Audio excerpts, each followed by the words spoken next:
Voilà, tout est dernier élément, une sorte d'élément annexe que nous propose le Rav Luria à la page 304 de son livre, qui est extraordinaire, qui est d'une grande clarté. Je vous l'enverrai en photo pour que vous le gardiez sur votre téléphone.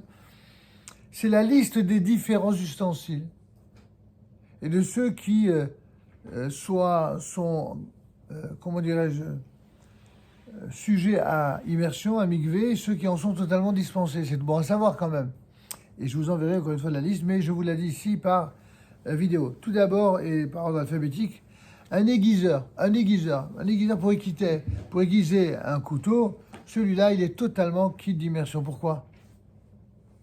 Parce qu'il fait pas partie de quel Oda. Depuis quand vous mangez avec un aiguiseur? C'est pas parce qu'il est là pour aiguiser des couteaux qu'il aura l'obligation d'être trempé dans un aiguille. Ça n'a pas de sens. Un aiguiseur n'est pas un ustensile de cuisine, ça n'est même pas un couteau lui-même. Donc, il n'a absolument pas besoin de tevila. Il est totalement quitte d'immersion. Un appareillage électrique, cette fois-ci, alors autant que faire se peut, l'immersion est obligatoire dans toutes les parties qui supportent l'eau. Et si vraiment il y a des parties qui ne le supportent pas, on a déjà dit, soit vous démontez, remontez pour que ce soit vous qui l'ayez fait, soit, eh bien,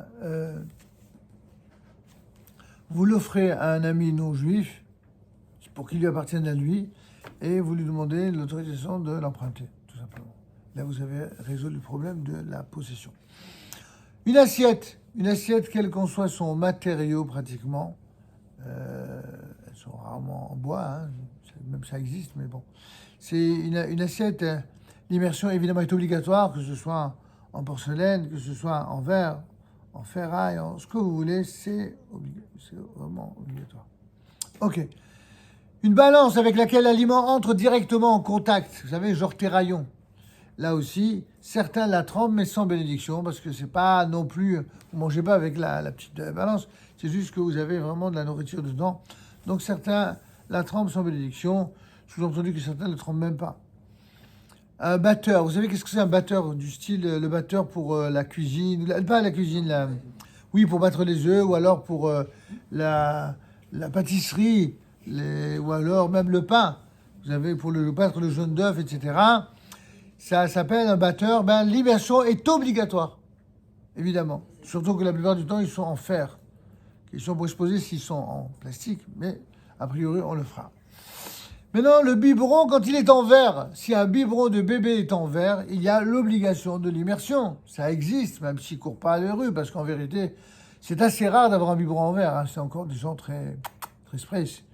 En général, on prend toujours un biberon en plastique parce que c'est moins cassable et que c'est moins cher et que c'est plus pratique, quoi.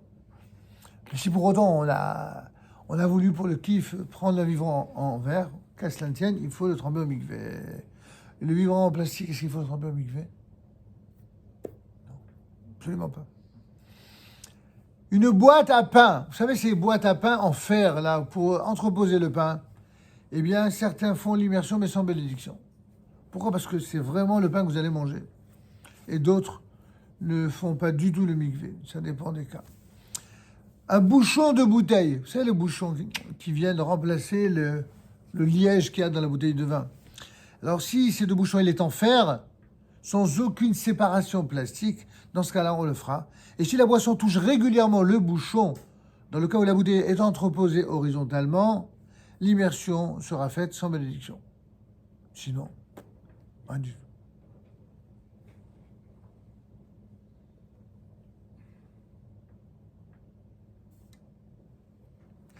Bien.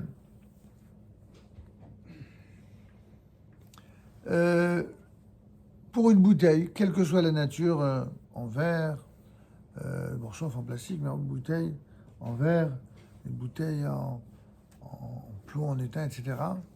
Une bouteille, notamment en verre, l'immersion sera évidemment obligatoire. De même pour un broc, une carafe, immersion obligatoire. Une brochette, vous savez, pour les merguez ou pour la viande, etc. Immersion obligatoire. La cafetière, hormis la prise, l'immersion est obligatoire. Casse-noix. Certains disent qu'il est bien de le tremper, mais sans bénédiction. D'accord? Un chauffe-biberon. Vous savez ce que c'est qu'un chauffe-biberon? C'est cet appareil électrique où vous mettez le biberon à l'intérieur. Il y a un ou deux trous, vous le mettez dedans.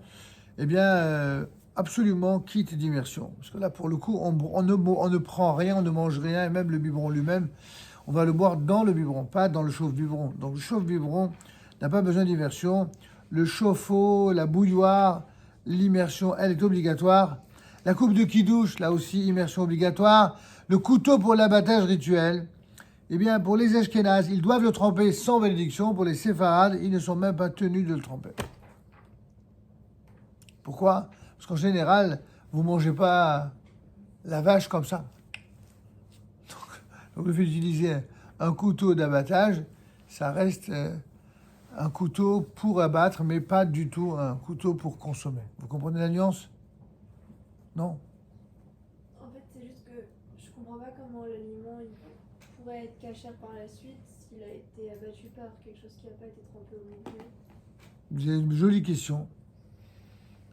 Mais en l'occurrence, on considère que l'abattage, rappelez-vous que la condition pour que quelque chose fasse l'objet d'une obligation de mikvé, il faut que ce soit un keli seuda, un ustensile de cuisine, un ustensile de consommation. Or, vous avez déjà vu quelqu'un abattre une bête et planter le couteau dans la tête de la bête en disant je vais faire la grillade. Ça n'existe pas. C'est la raison pour laquelle il est utilisé comme un ustensile, certes, mais d'abattage et pas de consommation. Vous comprenez la différence? Les couverts, toutes confondues, a priori, évidemment, l'immersion est obligatoire. Un égouttoir à ustensiles. Vous savez ce qu'on met là pour la vaisselle qu'on met par-dessus, à votre avis, oui ou non? Non, évidemment. Vous n'allez pas manger votre égouttoir. Vous n'allez pas manger avec l'égouttoir. C'est une question de bon sens. Évidemment, il est quitte d'immersion. Un épluche légumes. Un épluche légumes, c'est comme un couteau. Ça vous permet de manger le légume, de manger le fruit dans ce cas-là.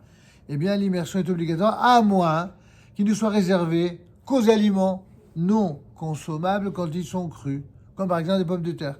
Si vous avez un épluche pomme de terre qui ne sert qu'aux pommes de terre, vous n'avez pas besoin de le tremper au milieu. Pourquoi? Parce qu'une patate, ça ne se mange pas crue, à moins vraiment de crever la dalle et d'être au bord de passer l'arme à gauche. Je pourrais même qu'en mangeant la pomme de terre, il passe l'arme à gauche pour de bon. D'accord? Les pommes de terre, ça se mange un minimum après un minimum de cuisson ou après avoir bouilli. Mais les autres fruits ou légumes qui se consomment directement, là, évidemment, il faudra que l'épluche légumes puissent être immergés dans le mikvé. La gourde maintenant. Oui, évidemment, immersion obligatoire. Le grattoir, la râpe, la même chose qui sont en fer. Eh bien, immersion obligatoire. La grille du four, même chose, immersion obligatoire.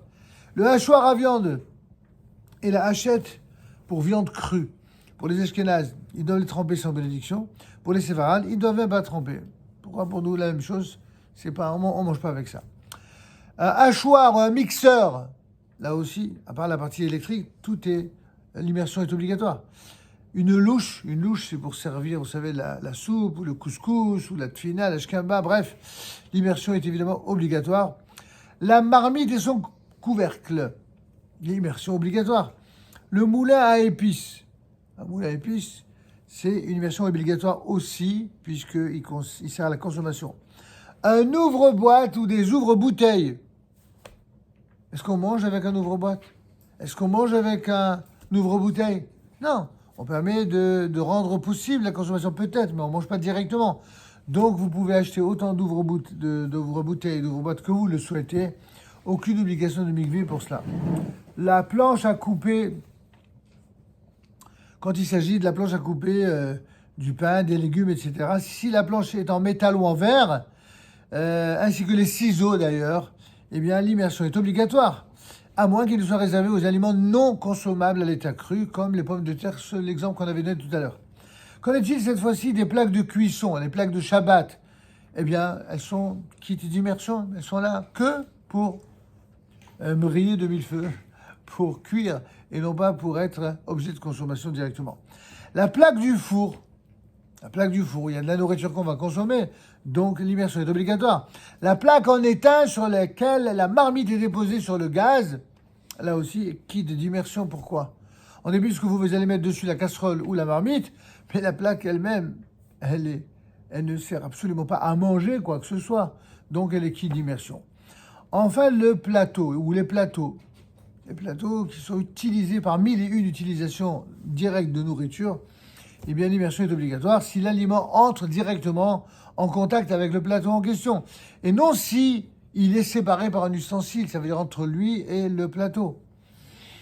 Une poêle, faire des frites ou autre chose, eh bien évidemment, l'immersion est obligatoire.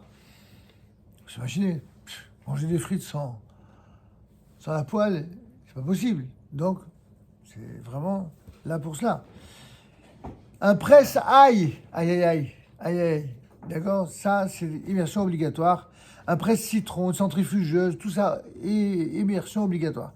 Un rouleau à pâtisserie, un moulin à café, les Ashkénazes doivent les tremper sans bénédiction, mais les séfarades ne sont pas tenus de les tremper du tout. Les salières, les sucrières, vous savez ces petits trucs là dans lesquels on met du sucre, eh bien là aussi, les séfarades, l'immersion est obligatoire, aussi bien la salière que la sucrière. Maintenant, qu'en est-il du tamis à farine? Vous savez ce que c'est qu'un tamis à farine? C'est un petit tamis dans lequel vous mettez de la farine pour voir si elle a des impuretés, des petites bestioles, etc. Eh bien, ce tamis est complètement quitte d'immersion. C'est pas avec lui que vous allez manger. Au contraire. Un thermos, on l'a déjà dit tout à l'heure, on a évoqué, l'immersion est obligatoire s'il n'est pas courant de le déposer à table. Alors, il faudra le tremper, mais sans bénédiction. Et un toaster. Un toaster, c'est aussi avec une immersion obligatoire. L'ustensile jetable, qu'on appelle... l'ustensile jetable, pour le toaster, c'est qui d'immersion. L'ustensile pour œuf à la coque, immersion obligatoire. Et enfin, tout ce qui est en verre, eh bien, a une immersion qui est obligatoire. La semaine prochaine, nous allons commencer, on arrive au bout de nos peines, mes amis. Nous arrivons à la loi sur le vin. Vous savez qu'il y a beaucoup de lois à connaître sur le vin. Le vin kasher, bien entendu. Le chapitre 1 va nous parler des lois du vin. Ce qui est écrit dans la Torah sur le sujet de la nature de l'interdiction, les différentes religions qui sont visées par l'interdiction, etc., etc. Ce sera à la page 307. Et c'est pour la semaine prochaine, Be'ezrat Hashem, si vous le voulez bien. Je vous souhaite de passer une bonne soirée. Je rappelle que une fois par semaine, j'envoie les fameuses vidéos YouTube, mais vous pouvez les savoir automatiquement en direct si vous vous inscrivez à la chaîne YouTube. Et pour les dames en particulier, il existe une chronique qui leur est exclusivement réservée que pour les femmes, une fois par semaine, et ce sera demain si Dieu veut. Voilà, à très bientôt, bonsoir et Shabbat Shalom.